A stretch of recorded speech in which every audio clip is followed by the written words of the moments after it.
Injury knocked Melvin Gordon out of the last couple of games, so he missed his opportunity to get to 1,000 yards.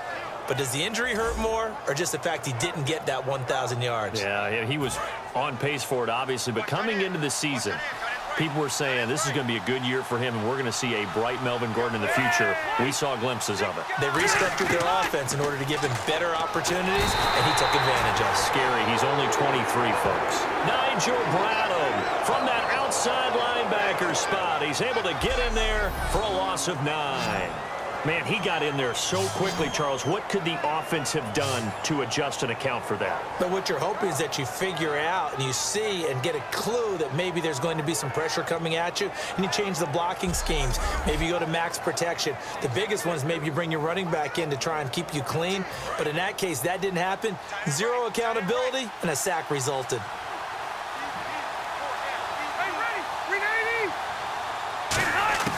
Now a second down throw for Rivers. Benjamin with it over the middle. And he's able to get out to the 32, brought down there. That catch good for 5. It's third down. Defensive side of the ball for the Eagles. Here they are, the starting 11. And you were telling me before the game, taking this from your knowledge bank, that if they need to improve anywhere in 2017, maybe in the secondary. Is that right? I think you're right on that one, because I think they're very happy with Malcolm Jenkins and Rodney McLeod down the middle as the safeties. But they'd love to make an upgrade at the corner position, because if you're playing in the NFC East, there's some guys who go out and get the football. And then I think up front, they're looking for a bigger year from Fletcher Cox. He's their bell cow on defense, a defensive tackle, defensive end. They need to have that all-pro season from him again in 2017. Partner, how many times have you heard it? Pressure creates diamonds, right? But it also bursts pipes. And on that one, that's what they got. They got after him, and he was fortunate just to get rid of it. Yeah, he just had to chuck it away.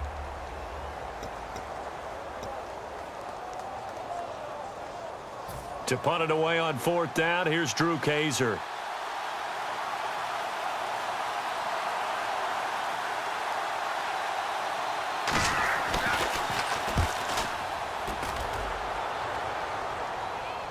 Fair catch signaled for and taken at about the 15-yard line. So a change of possession here on the punt. And the Eagles will be backed up deep to get the drive started as they take over 1st and 10.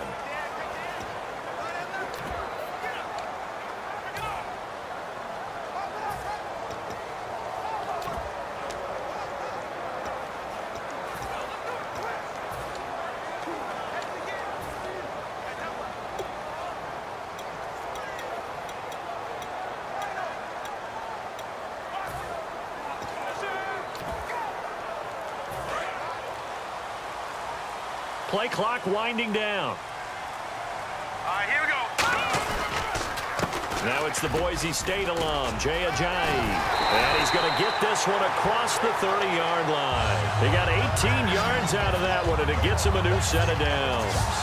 How many times do we say in this game is speed kills, and it does it in so many different ways. In this case, you got a back who's quick and shifty, can make moves, make people miss, but also gets to and through a hole before it can close down. That's some of the benefits of that speed, not just outrunning people in the secondary, and that led to a really nice game.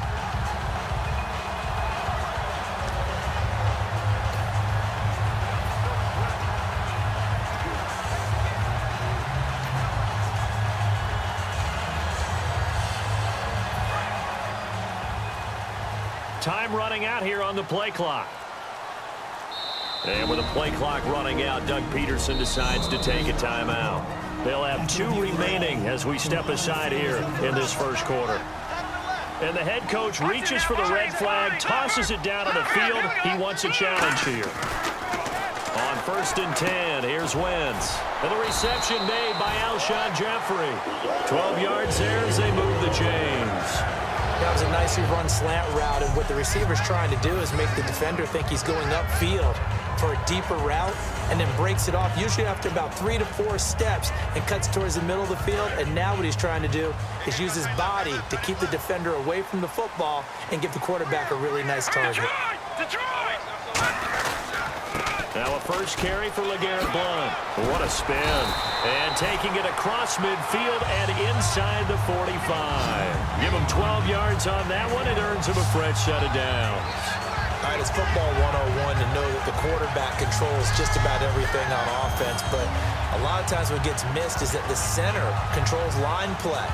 He has to communicate to the guards and the tackles what type of front they're facing, how they're going to block it, and what adjustments need to be made sometimes on the fly as a defense will shift. Give the center a lot of credit because for the most part, he's got big defensive linemen over his face all game long that he's got to try and block and protect his quarterback and create space for his runner. Here we go. In this case, he did a really nice job of communicating and executing. The play clock's running. Jeffrey reels it in over the middle. Give him 11 on the gain there. And the Eagles are going to have a first down. Now let's go. Green 39. Green 39. They run with Ajayi. And not much running room. Down to the 32. Credit him with a 1-yard gain there to make it 2nd and 9. And here's a look at the starting offense.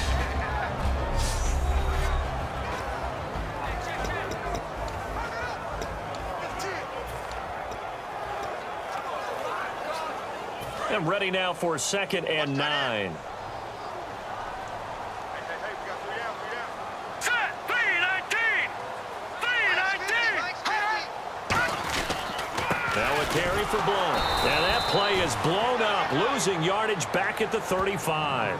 So he loses 3 yards there. Now 3rd down. And the defensive line controls the offensive front the way we just saw there. It doesn't allow any of the offensive linemen to leak downfield and get to the linebackers and block them on the second level. You end up with the type of play we just saw. Linebackers didn't have to fight anyone off, didn't have to knock anyone to the side, didn't have to elude anyone trying to block them. They just saw the play, ran to the ball, and finished things off. Whenever I see an in route dropped, as we just saw on that play, I'm always thinking that in the back of their mind, they're worried about what's coming at them because they're going towards traffic on that route as opposed to being away from it and maybe having a little bit more space. No. Check. Patriot. Blue 90. Blue 90. Wentz to throw for it on 4th. And Jeffrey's got it. And he's going to have a first down here as he gets this one to the 17-yard line. Offense. So there you go, holding by the offense, and that'll push him back. Changes everything now as you try and figure out what your playbook has for you. Longer yardage situations, tougher to execute and pick up first downs.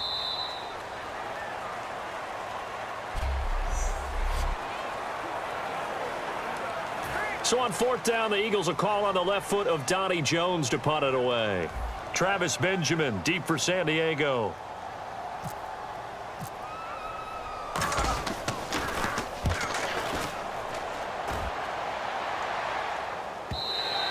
And that'll hit in the end zone. Much too much leg there. That'll be a touchback. And now working their way back onto the field, the Eagles defense. And as we're going to see right here, they have been laying some pretty electrifying hits in this one. And these are for real, okay? As you watch, think about putting yourself in that spot, about being the ball carrier or the receiver. I don't want to. And then taking that shot, it is something else. It's not like when we were watching that video clip where they showed you how they make sounds for movies. This is for real.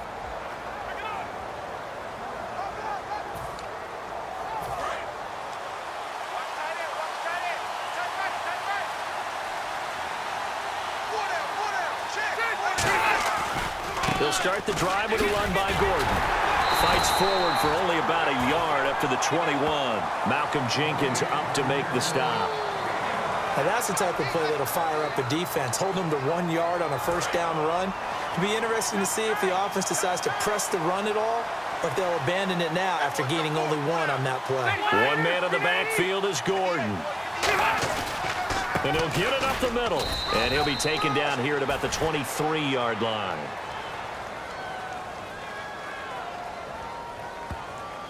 Personal foul. Face mask. Defense. Got the hand caught up in the grill of the face mask. 15-yard penalty. So tough for a defender. You're trying so hard to make a play, and the way that these offensive guys can move around, sometimes your hand gets into the wrong place.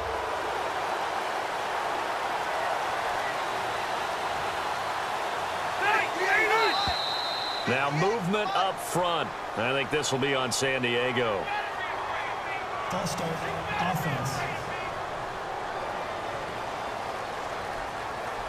First and 15 here behind the chains.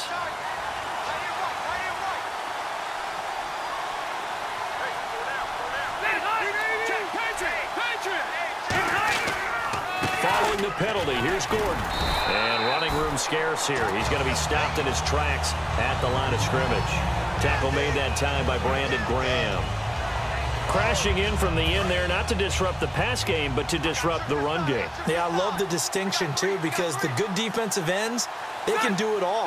Set the edge in the run game, make sure that no one can move it that way, and, of course, rush the pass. Pressure comes, and down he goes. The Eagles get there for the sack. Connor Barwin in there to bury him for a loss of 11.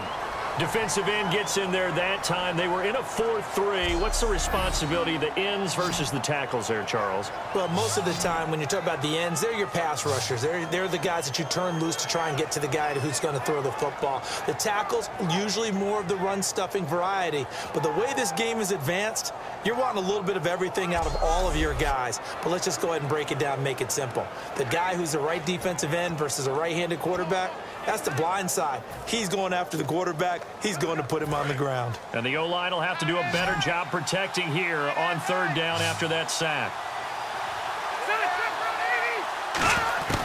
From the shotgun, it's Rivers. Under pressure, and they got to him again. Connor Barwin in there again to drop him for the second straight play, and it'll be fourth down. I remember when I was a kid and all I wanted was a nickel so I could get that soda down at the fountain. And guess what? The nickel came into play well. 5 defensive backs, they covered well, allowed for the sacks. Sodas were a nickel when you were a kid? No, I just needed the extra nickel so I could pay the proper price. Okay, how much were they? A dime? What were they? 15 cents.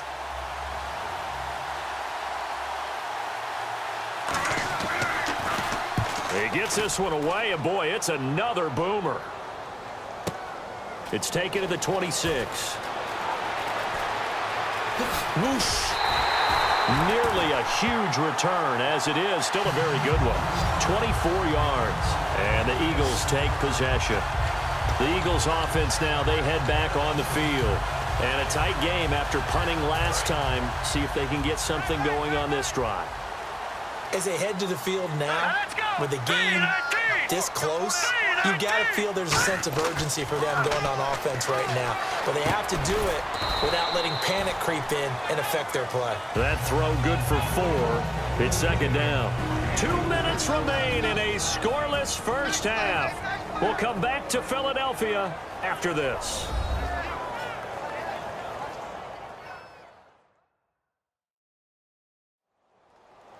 A reminder, coming up at halftime, we'll check in with Larry Ridley for highlights and analysis of our first half of play. Now, not too many highlights yet, at least in terms of scoring plays, that is. Yeah, but hang in there. We might get something these last 2 minutes. 6 yards to go here on second down. All right, here we go. 3-19. 3-19. Watch it now, Barney. Detroit. All right, now, lucky 56. Lucky 56. This guy spent 5 years as a Charger. Darren Sproles. 20. Darren Sproles. Touchdown, Philadelphia. And the Eagles are able to cash it in for 6. And on that long run, maybe the defense caught napping a little bit. The concentration level may not have been there. I agree with you on that one because those types of plays, when they result like that, they're almost like big bolts of lightning, aren't they? Whoosh, and off he goes. Caleb Sturgis now for the point after. He's got it, and the Eagles lead at 7-zip.